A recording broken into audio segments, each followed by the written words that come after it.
Brigadier, good evening.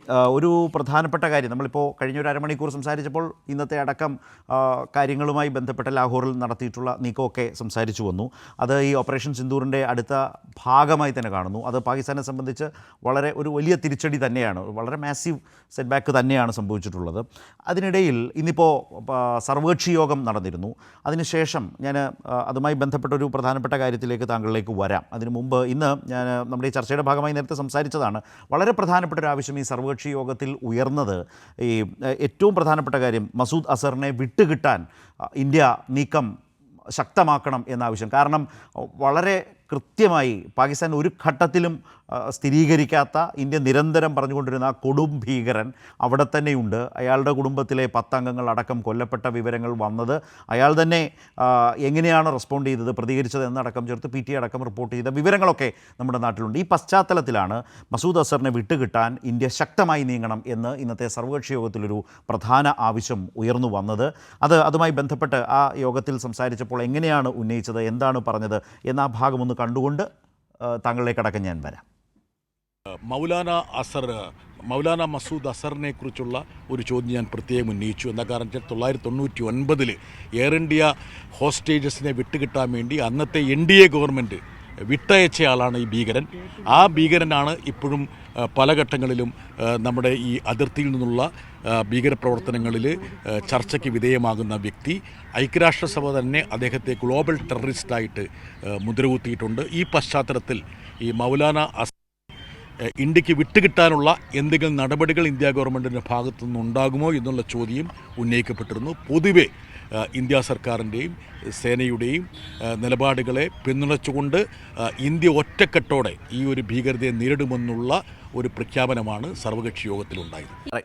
ഇവിടെ brigadier, ഞാൻ ചോദിക്കാൻ ഒരു പ്രധാനപ്പെട്ട കാര്യം, ഈ ഖാണ്ഡഹാർ വിമാന റാഞ്ചലുമായി ബന്ധപ്പെട്ട് അതിൻ്റെ മുഖ്യ സൂത്രധാരകളിൽ ഒരാളായിട്ടുള്ള അബ്ദുൾ റൌഫ് അസർ കൊല്ലപ്പെട്ടു ഈ ഓപ്പറേഷൻ സിന്ദൂറിൻ്റെ ഭാഗമായി എന്ന വിവരം കൂടി നമ്മുടെ മുമ്പിലുണ്ട്.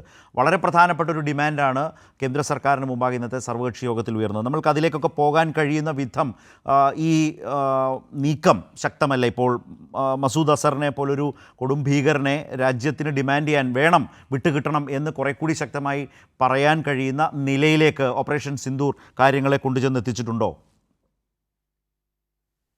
ശരത്ത്, ജയ്ഹിന്ദ്. മസൂദ് അസർ വളരെ പ്രധാനപ്പെട്ട ഭീകരവാദ നേതാവാണ്. അദ്ദേഹം ജെയ്ഷെ മുഹമ്മദിന്റെ തലതൊട്ടപ്പനാണ്. ഇദ്ദേഹത്തെ പറ്റി അധികം ആൾക്കൊന്നും അറിയാൻ പാടില്ലാത്ത ഒരു കാര്യമുണ്ട്. എൻ്റെ സേവനം ഒരു 5 വർഷം തുടർച്ചയായിട്ട് കാശ്മീർ വാലിയിലായിരുന്നു. ഒരു യൂണിറ്റ് കമാൻഡ് ചെയ്ത് അവിടെയാണ്. അതിനു മുമ്പ് ലെഫ്റ്റനന്റ് കേണലായിരിക്കുമ്പോൾ ഹെഡ് ക്വാർട്ടർ നോർത്തേൺ കമാൻഡ്. അപ്പോൾ അതിൻ്റെ എല്ലാം നെർവ് സെൻ്ററായ അവിടെ ഒരു 3 വർഷം ഓപ്സ് ബ്രാഞ്ചിലുണ്ടായിരുന്നതാണ്. അപ്പോൾ അത് കഴിഞ്ഞിട്ട് ഈ ഞാൻ കേട്ട വാർത്ത എന്താണെന്ന് വെച്ചാൽ 99 ആണല്ലോ ഈ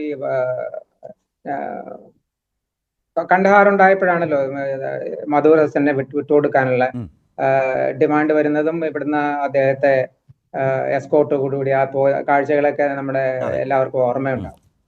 അപ്പോൾ അതിനു മുമ്പ് തന്നെ ഇദ്ദേഹം നമ്മുടെ കസ്റ്റഡി ജയിലിലുണ്ടായിരുന്നു. ഒരു ജയിൽ ബ്രേക്കിനുള്ള ഒരു അറ്റംപ്റ്റ് നടത്തിയിട്ടുണ്ട്. അതിനു വേണ്ടിയിട്ട് ഒരു ടണൽ വരെ തയ്യാറായതാണ്.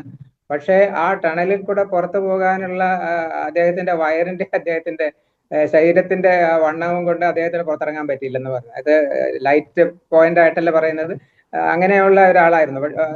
അദ്ദേഹം അവിടെ ഇരുന്നപ്പോൾ കണ്ഡഹാറിന് വേണ്ടിയിട്ട് വിട്ടുകൊടുക്കേണ്ടി വന്നതാണ്. അപ്പോ അത് വിട്ട് കൊടുക്കേണ്ടി വന്ന തീരുമാനം അന്നത്തെ കേന്ദ്ര ഗവൺമെന്റിന് എടുക്കേണ്ടി വന്ന പരിതസ്ഥിതി നമുക്കറിയാലോ. അപ്പൊ ഇത്രയും ഒരു പ്ലെയിൻ ലോഡുള്ള ഇന്ത്യക്കാർക്ക് വേണ്ടിയിട്ട് കുറച്ച് ഭീകരരെ വിട്ടുകൊടുക്കാൻ അന്ന് തയ്യാറായതാണ്. അത് അന്നത്തെ ഗവൺമെന്റ് എടുത്ത തീരുമാനമാണ്. അതിന് for and against in hindsight ഒക്കെ നമുക്ക് പറയാൻ പറ്റും. പിന്നെ അത് ജെയ്ഷെ മുഹമ്മദ് ഉണ്ടാവുന്നത് 99-ലാണെന്നാണ് എൻ്റെ ഓർമ്മ. ഇദ്ദേഹം വളരെ പ്രധാനപ്പെട്ട ആളാണ്. പക്ഷേ ഒരു ഭീകരവാദത്തിന്റെ ഒരു വികാരമാണ് എല്ലായിടത്തും ഉണ്ടാവുന്നത്. അതിൽ ആളുകൾ, അത് തുടക്കത്തിന് ആളുകൾ വേണമായിരിക്കും. ആക്ച്വലി ജെയ്ഷെ മുഹമ്മദ് അല്ല ആദ്യത്തെ ഭീകരവാദ സംഘടന. ആദ്യം ഉണ്ടായത് Jammu and Kashmir Liberation Front ആണ്. അവരുടെ മിലിറ്റന്റ് ഓർഗനൈസേഷൻ ആയിരുന്നു ഹിസ്ബുൾ മുജാഹിദീൻ. ആദ്യം കൊല്ലപ്പെടുന്ന ആളുകൾ ഹിസ്ബുൾ മുജാഹിദീൻ ആണ്. ഇപ്പോഴും നമുക്ക് ഇപ്പൊ ഓർമ്മയുണ്ടെങ്കിൽ ഈ 9 സ്ഥലം ആക്രമിച്ചതിൽ 2 ഹിസ്ബുൾ മുജാഹിദീൻകാരെ ട്രെയിൻ ചെയ്യുന്ന 2 ക്യാമ്പുകളാണ് എന്ന് ചിലര് ശ്രദ്ധിച്ചിട്ടുണ്ടാവില്ല. എനിക്ക് ഇവരെ പറ്റി അറിയാവുന്ന കാരണം അത് എനിക്ക് ഇവരും ഉണ്ടല്ലോ എന്നുള്ള ഓർമ്മ വന്നതാണ്. അപ്പോ ഇതൊരു വികാരമാണ്. അത് നമ്മളെ ഇന്ത്യയെ 1000 കട്ട്സ് കൊണ്ട് തോൽപ്പിക്കാനും നമ്മളെ ക്ഷീണിപ്പിക്കാനുമുള്ള രീതി വേണ്ടിയിട്ടാണല്ലോ സിയാവുൽ ഹക്ക് ഇങ്ങനെ ഒരു സ്ട്രാറ്റജി എടുത്തത്. വിഘടനവാദവും ഈ മിലിറ്റന്റിനെ ഇങ്ങോട്ട് ട്രെയിൻ ചെയ്ത് വിടുന്നതും ISI അത് ഏറ്റെടുക്കുന്നതും ഒക്കെ. അപ്പോ അത് കഴിഞ്ഞിട്ട് HM കഴിഞ്ഞിട്ട് അവര് തന്നെ ഉണ്ടാക്കിയത് ഇൻഡിജിനസ് ആയിട്ട് വേണ്ട, നമ്മൾക്ക് കൺട്രോൾ വേണമെന്ന രീതിയിലാണ് ലഷ്കർ-e തോയ്ബ ഉണ്ടാവുന്നത്. ലഷ്കർ-e തോയ്ബയുടെ ഇന്റർനാഷണൽ വിങ് ആയിട്ടാണ് JEM വരുന്നത്. പക്ഷേ കാലക്രമത്തിൽ LETയും ജെയ്ഷെ മുഹമ്മദും രണ്ടും പല ഇതിലായിട്ട് കാശ്മീരിൽ ഭീകരവാദം വളർത്തിക്കൊണ്ട് വരികയാണ്. അപ്പോ ഹഫീസ് അദ്ദേഹവും നമ്മുടെ ലഷ്കർ-e തോയ്ബയുടെ ടോപ്പ് മോസ്റ്റ് ആളും ഹഫീസ് സയ്യിദ്, അതുപോലെ ഇവിടുത്തെ ജെയ്ഷെ മുഹമ്മദിന്റെ ടോപ്പ് മാൻ മസൂദ് അസർ എന്നിവരൊക്കെ ഒരു ട്രാൻസിറ്ററി ആണെങ്കിൽ അദ്ദേഹം ഇന്ന് മരിക്കുകയോ കൊല്ലപ്പെടുകയോ ചെയ്യുകയാണെങ്കിൽ ആ സ്ഥാനം ഏറ്റെടുക്കാനുള്ള ആളുകളുണ്ട്. എന്ന് വെച്ചാൽ വർഷങ്ങളായിട്ട് രൂപപ്പെട്ടു വന്ന ഈ ഭീകരവാദത്തിന്റെ എല്ലാം ഉൾക്കൊണ്ടുകൊണ്ട് ആളുകളുണ്ട്. അതിനെയൊക്കെ ഒരു ആളുകളെ കൊടുക്കാൻ.